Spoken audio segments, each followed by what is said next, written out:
How do you get a man to chase you and only you, delete all the other women from his phone, and just focus on you for once? Because we're going to go over 3 secrets to always get him to chase you. And I know you've probably seen it. You know her, the woman who seems to effortlessly get everything she's hoping for.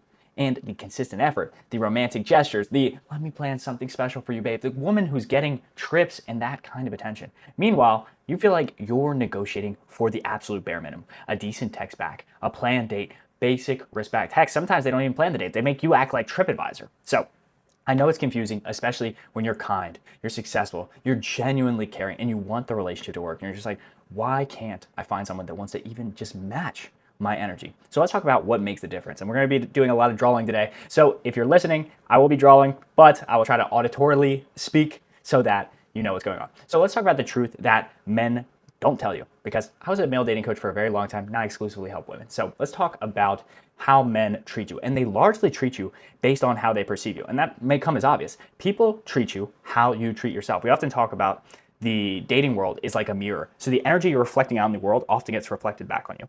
And I know some people will say, wait, but like I'm getting all these toxic people, all these time wasters, all these narcissists. How is that even a possibility?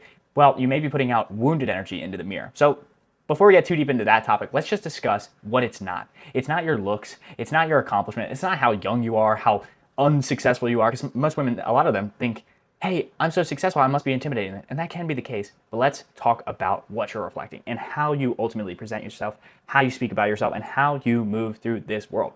So let's talk about how the perception we can create for you will make him chase you. And that perception, he forms very quickly, surprisingly quickly. I'm talking, it's largely formed within the first date, and within 2 dates, he knows whether you're potential for just a friend, a situationship, or you have long-term potential. Box theory, if you're familiar with that, I'll make another video on that. So let's talk about the psychology behind male obsession. So, how to get him obsessed. Let me grab my pencil. How to get him obsessed. And it really comes down to signaling. And I apologize. Most people call me the Picasso, so you can tell that all my drawings are very abstract and very funny. So let's talk about research in behavioral psychology. And it shows that men's brains are wired to pursue what they feel is valuable, rare, and just slightly out of reach. Women subconsciously signal what they are used to getting as treatment.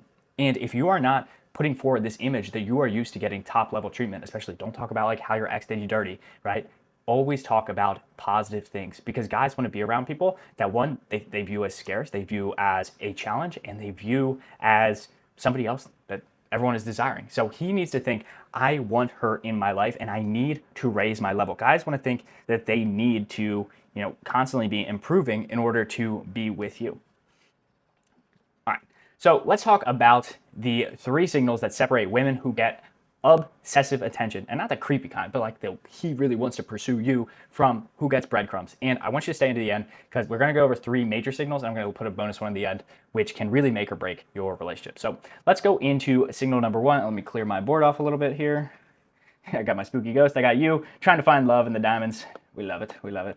I really enjoy drawing, so hopefully you guys enjoy these types of videos. So, okay, let's talk about number 1. The first signal he's going to look at is he's going to look at how you talk about your own life. How you talk about your own life. And what does that mean? Well, everyone is active listening. And you might be like, well, I'm going on these dates with guys that barely listen. Trust me, they are listening. So most women, they accidentally diminish themselves without realizing them. Essentially, if we draw like a value chart, right? Let's put like value here, time. So your value is very high when he first meets you. But what happens is a lot of women is they'll go on the date and they'll start talking bad about themselves. So they'll actually show a decrease in value, not because they're dressing worse or anything of that nature. They're literally denigrating themselves. They're being self-deprecating. Whereas other women that really get this effortless treatment, they actually increase their perceived value over time in his eyes based off the way they're speaking. So let's try to make this very clear. So most women, they're going to diminish themselves. They're going to think I'm being so humble. Oh, I'm being relatable. I'm just being a chill girl. No, you're actually training men to see you as a low-value woman, which we do not want to do. So let's talk about examples of what not to do. When he asks you, hey, how was your week? You don't say, oh, honestly, it was terrible. I felt bloated. I felt gross all week. Nothing fits me right. Ugh, life is so hard. If he compliments you, take the compliment, right? Like, You do not want to perceive yourself as somebody that's very like sad. Who do you not want to hang out with typically? People that are sad, people that are lonely, people that like their life kind of sucks, right? So why, when we first meet him, would we say these things? And I know I've been at fault of doing this as well myself. It's like sometimes we have a very difficult time being positive. But before we go on the date, we want to say, increase our positivity, increase our abundance, increase how we view the world, because you are the muse for his life. Guys will work long and hard for women that they really love and the women that make them feel something. Have you ever been in a room with somebody that has just like so much exciting energy? Hopefully you feel that way from my videos, because this is an exciting topic. You get so much more energy from them. But have you ever been with like a sad person, like somebody that's very melancholy, and you're just like, get me away from this person? So when you say like, oh, I was bloated, I was terrible, all week work was so hard, you're training him to see you as a low energy, a low vibration person. So what you can do instead is, it's been a long week, but I'm so glad I made it out. I'm got a reason to dress up, and it's so exciting to meet new people. Boom, positive. You even acknowledge, hey, the week was long. It was a tough week. You can even get in a minor complaint, but you can say, oh, but I got a great reason to dress up, excited to see you. So what his brain hears is she values herself. She sees spending time with me as worthwhile. So we can talk about this value of low value signaling. So complaining about yourself. So let me just draw this out here. So let's talk about low value signaling. So low value signaling, right? So this is, an increase in complaining. This is just overall appearing very melancholy, looking sad. Really just apologizing for your presence. Oh, I'm so sorry I'm talking so much. No, a woman that's like really confident and really about her life, she doesn't mind talking. She's not apologizing for herself. She sees herself as the prize, and thus you must see yourself as the prize. This woman, the low value woman, she sees herself almost as like a burden. It's very sad. I work with many clients, and a lot of the work we do is trying to increase and improve their self-image, because the way you view yourself is often how the world looks at you. So similar to the mirror concept that we talked about earlier. Now let's talk in contrast about the high value woman. So let's move this up here, boom. Let's talk about high value. So what does the high value woman do? And when I say something like high value, that term, it kind of gets very loaded, right?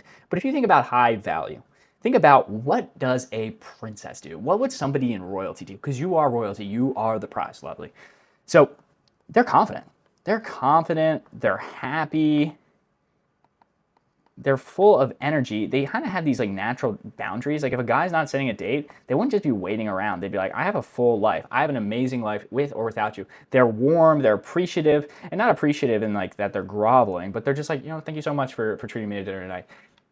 That goes a very long way. So let's talk about the shift is how you talk about yourself. So how you present and talk about yourself is signal one. So again, we talk about like princess treatment. We talk about like appearing as royalty. Do you have your nails done? Do you have your hair done? Do you treat yourself how you would want a man to treat you? This is so important, right? All right, so let's get into signal two now. All right, signal two. And signal two is the environments in which you spend time. The environments in which you spend time. A lot of things are very context dependent. Let's say you meet you've ever seen celebrities riding the subway? It's kind of interesting. They're always like they got the big hood on. They're kind of trying not to be seen. So if you met that celebrity, you didn't know they were a celebrity in the subway, and say they were kind of disheveled, kind of trying to hide their appearance, you would kind of assume they were not a celebrity. You would assume they were not great. The diamond in the rough, so to speak. But you don't want to be a diamond in the rough, because men subconsciously, and let me put this here, the environments you spend your time in, because men will subconsciously associate your identity with where they found you. So if you were at a high-end charity gala, if you were at a country club, if you were at a yacht party, that is going to give a much better signal as to how he can treat you. So if you're always in these spaces where women accept top tier standard, he's going to view you as top tier. If you're in a place like a dive bar where women are accepting very minimal effort, he's going to assume you will too. So let's talk about low effort spaces. Low effort. So we talked about this a little bit. This is like dive bars, and I don't know if that's a common term, but like dive bars are like bars that are like very cheap. Your feet kind of like stick to the floor where you go to them. Everyone's kind of half listening, collecting phone numbers. Dating apps. I like dating apps because you can get some good results there, but it's very difficult to signal. So there's different kinds of dating apps. Like obviously Raya is very popular with the celebrity crowd. So even the dating app, even the location in which you meet him, those are very important. Let's talk about, high effort. Let's talk about high effort spaces.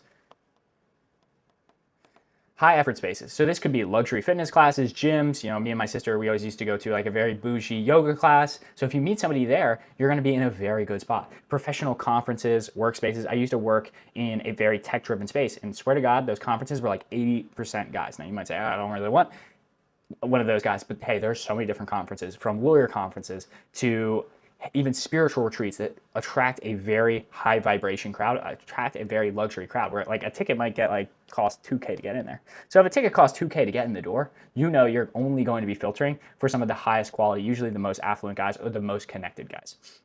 All right. Art galleries, cultural events, volunteer organizations. So yeah, if you don't have a ton of money, so as an example, in New York, they had this like gallery hopping places where you could go from gallery to gallery. Now that wouldn't be a place that's like super expensive because anyone can walk into those galleries, but it's like if you know, and people that are very intentional about the spaces they go into. Volunteer organizations, so animal rescue, and there's always going to be bougie charities that have galas. Always look for gala events. Those are super important. Obviously country clubs. So yeah, where he meets you is going to be highly determinant of how he treats you. So as an example, if we meet each other at like a charity gala where it costs $1,000 to get in there, at least a donation, he's not going to be asking you out to a dive bar. If he is, you're just like, yeah, I'm not really into those kinds of dates. And you just lightly push back because that's what a princess would do. That's what somebody of royalty would do. So why this matters is when he meets you in those environments where you're clearly there for your own self-development, your own interest in charity, your own interest in the arts, his brain is going to categorize you as a high-value woman. He's going to think, wow, she's building a fulfilling life, she's selective about who gets access to it, and she's used to putting herself in places of high worth. So the shift is, if you're not spending time in those environments, we need to start putting you in those environments.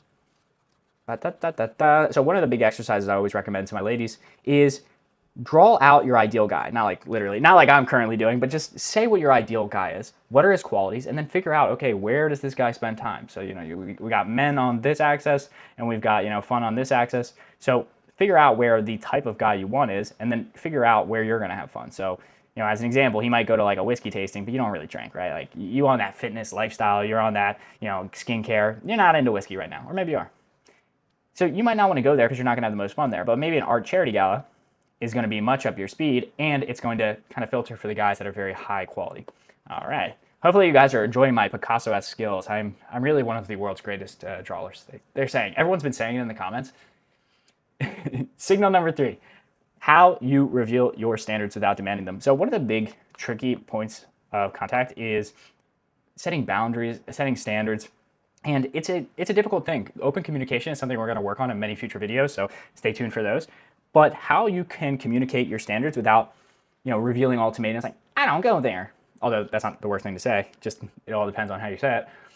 We need to talk about where you put yourself and how you reveal your standards without demanding it. So how to reveal your standards. I'm going to be cool and I'm just going to put a you are. I'm a child of the 90s. I'm a child of the 90s, guys. I'm a little bit old. So you don't need to announce, I need to be treated well. You need to just casually reveal these things. Although, hey, there's nothing wrong with holding your standards, but if you feel uncomfortable with this, here's what you can do.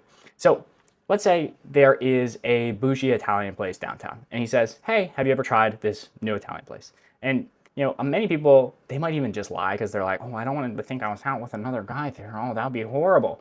No, you can just say, yes, yeah, actually a few friends surprised me with that last month. And I love the authentic pasta. I love the chef, and they created something special for us. It was a thoughtful gesture. Now, you just casually anchored to, hey, yes, I do go to these bougie places. That is the kind of like, my friends treat me generously. People know me. So if that happened, of course, you don't need to lie about it. Don't be lying. But you can just anchor your stories. They used to call this DHVing back, and this is called demonstrating high value. And this is not like, you don't want to be like a flexer, right? You don't want to be someone that's like, oh yeah, I was in the south of France.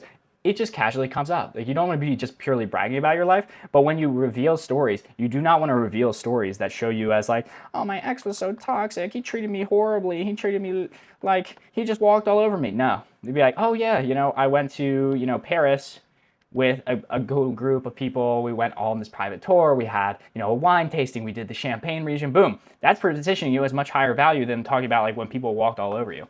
And of course, if these things aren't true, do not make them up, but live in a more interesting life. Like if you're not doing any of these cool, interesting things, there's awesome things happening in your city right now.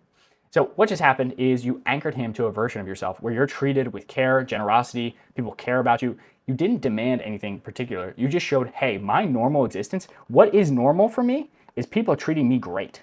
It's great treatment, right? Great treatment. Sometimes I have a tough time spelling in English. I'm not gonna lie, Spanish is a much easier language to spell in because however it sounds is how you actually write it. All right, so let's talk about the bonus signal. I know I promised you guys a bonus, and we've actually got more coming up, so keep hanging out with me here in our date and draw, as I'm calling it. So let's talk about how you receive good treatment, because this is also very important. So we talked about perceptions, we talked about where you put yourself, we talked about how you tell stories, but let's talk about how you receive good treatment. So when he's stepping up, most women will do this thing that's an absolute attraction killer. I remember my ex-girlfriend, when we were doing some intimate moments, I would pick her up and she would make a comment about like her being so heavy. And it used to, I didn't think too much about it, but really what that was teaching me was she had a low self-image, no offense to her, I really loved her, a low self-image, and she was very self-conscious. And I would always try to reassure her that, that was not the case. But you do not want to consciously signal or subconsciously signal to other guys that you are like somebody that's very self-conscious. You want to show you have high confidence, especially in these early stages. Of course, we want to be like emotionally, available to our partner, all of that kind of stuff. But in these early stages, we do not need to be putting out all of our insecurities, being like, oh yeah, my nose is like kind of big and like one of my eyes, like it's bigger than the other. He does not need to know. He's just viewing you initially as being like, whoa, this is like the most amazing woman. I can't wait to get to know her. And you do not want to be planting these seeds of doubt in his mind. There's psychological experiments where they had like stains on people's shirts. And most people, when polled about it after, didn't even notice the stain. So number one on the attraction killing mistakes is, downplaying compliments. And everyone knows this. Oh, I love your dress. Oh, this old thing. We don't like that. So how you don't have to do that, that's too much. Like when he gives you something, when you're downplaying those compliments, when you're showing that you feel uncomfortable getting complimented, it shows somewhat that you don't get a lot of compliments. At least that is the subconscious signal. And you're saying to him like, oh, I'm not used to that treatment, which is a bad sign. I'm not used to that. I'm not used to guys treating me right. There's these funny memes online when it's like, oh, you're the first guy to treat me right. And you're like, oh, dang. So downplaying compliments is a big one. So for my ex-girlfriend, bless her heart, if I was saying, oh man, you look so great tonight, and she would then talk about like, her stomach or her hips or something that, she's pointing out some kind of flaw, it is a bit of an attraction killer. And mistake number two is actually in this different direction, because obviously we're portraying ourselves as like a very lovely woman, a woman that has a lot going on in her life. Number two is actually acting entitled. So we obviously want all of this amazing treatment, and we do deserve it, but we do not want to be too entitled. I remember watching this video of a woman. She was talking about a guy that was paying all of her bills, and the host asked like, hey, do you like thank him for this? She's like, I was present. And I was just like, whoa. That would be a huge attraction killer for me, and I know many affluent men that would be an attraction killer as well. Like, you don't want to say, like, if he does something nice for you, be like, well, finally, yeah, you're supposed to do this. Every guy should do this. It's, you are communicating this very subtly, and that's not to say that we can't correct his behavior, but there is a right and a wrong way to do this. So let's talk about gracious receiving. So he may say, I love doing things for you, and there's just something about you that makes me want to do everything for you. So how you respond to that, when he's giving you something, a gift, a compliment, say, oh, that's so sweet. I love that you wanted to, and I'm just happy to be here with you. Thank you so much. Thank him for it. Acknowledge that it was nice, but don't act like, one, you never get it, or two, like bare minimum. So why this works is you're not rejecting his generosity, which makes him feel deflated. You're not demanding it, which makes him feel used, and you're appreciating it while maintaining your value, which makes him feel chosen. So this is kind of a shift in the way you receive warmth and not surprise or entitlement. Yeah, guys do not like entitled people. Even if they know they deserve it, they just do not like this like ungrateful nature. I used to love it every single time we'd go out to dinner. My girl would say, thank you so much for bringing me out. I really love spending time with you. And that would just always make me feel so happy. It just always warmed my heart. So let's talk about the compound effect and kind of summarize some of the things we talked about because we're going to go a little bit deeper on this. So the compound effect is when all those align. So when you consistently send these signals, one, he's going to categorize you as high value based on how you speak about yourself. Two, he's going to see you intentional based on where you spend your time. And three, he's going to understand the standards based on how other people are treating you. And four, he's going to feel inspired to continue to give you this amazing treatment because you're going to be gracious in how you receive his effort and not in a needy or demanding, self-entitled way. And this isn't about becoming somebody you're not. It's about this isn't about becoming someone you're not. It's about presenting the best version of yourself, of who you already are, in a way that makes men immediately recognize and appreciate you. How can we put this into action? How can we become that type of woman? So let's talk about week one. Because I like to always give you guys some action steps that you can implement. So week one, you want to audit your language. Audit your language. Sorry, my handwriting not so good there. Audit your language. So think about how you speak about yourself for at least 1 week. Start to replace complaints with neutral or positive observations. If you guys are really into manifestation like I am, you know that you shouldn't talk about negative things. Even saying things like, I want somebody that doesn't work all the time. You say, I want somebody that values work-life balance. Same concept, positive spin. So replace complaints with neutral and positive language. And then you want to describe your life with the same warmth that you use for a friend. And not like a friend that you oftentimes gossip with, because that sometimes we can get a little toxic. Talk about a friend that is not one of your closest friends that you wouldn't necessarily reveal all of your deepest concerns to. And week two, we want to start evaluating your environment. So where are you spending time? Where are you spending time? Man, my handwriting is getting progressively worse. So what kind of environments are you in? Assess where do you currently spend your social time. Talk about 3 new environments that are going to align with your growth goals. And we're going to commit to trying 1 new environment this week. So pick your favorite of those environments and start trying it out. So that's week 1, that's week 2. And let's go talk about week 3 is collecting your stories. So have a tab on your phone, on your notes, like, stories for DHV. DHV means demonstrate high value. So this could be, interesting times that you went to Paris, that you traveled abroad. This could be, cool times you got a promotion at work. Anything that's going to show you in a light where people are treating you well, and people are respecting you. Respect, because that is going to show him how are people treating you. So reflect on times when people have treated you well, friends, families, colleagues. Share these stories naturally in conversations. Do not try to force them in, because that will feel a bit too canned. But the more you bring up these stories, and it will kind of naturally ingrain themselves in your language, and you want to build up kind of a mental collection of examples where you've been highly valued. You can read those before you go out on a date. Let's talk about week 4 for our action steps. And honestly, if you're a real hard charger, you can get most of this done in a week. But I like to spread it out. Add a new habit every single week. So let's talk about mastering gracious receiving of compliments. Gracious compliments of the chef. So talk about mastering gracious compliments. How do you respond to compliments, effort, simple, warm responses that neither deflect nor demand, and the energy of someone that's being treated well and is used to being treated well. So the truth about women that men become obsessed with, it's not that they are the most beautiful. It's not that they're the most young. It's not the most that they're not as successful as you. There's these subtle hints, and we talked about this, as the energy you put out into the mirror of life gets reflected back at you. So the way that these women are really succeeding is they are putting forward an energy of beauty, of success, of a positive energy that guys feel addicted to. They really feel like, wow, every time I spend time with this woman, I'm feeling more energy, I'm feeling more confident, I'm feeling very excited. And this isn't about manipulation or games. This is just really marketing at the end of the day. It's how are we marketing you to this guy? Because the marketing of the same handbag will drastically increase the perceived value of it, right? So the more you market yourself, and you probably have friends like this that are like beautiful, but they just do not put themselves well together. They are so great, but they just can't seem to find a person because they are not putting in the effort to change their perception, change the energy that they're putting out into the world mirror. So if you put all this into action, I know you will find a man. And if you want to work with me one-on-one or in group setting, reach out to me. I am at Jaxito Dwyer on Instagram, on YouTube. You can find me everywhere. Ciao. Besos.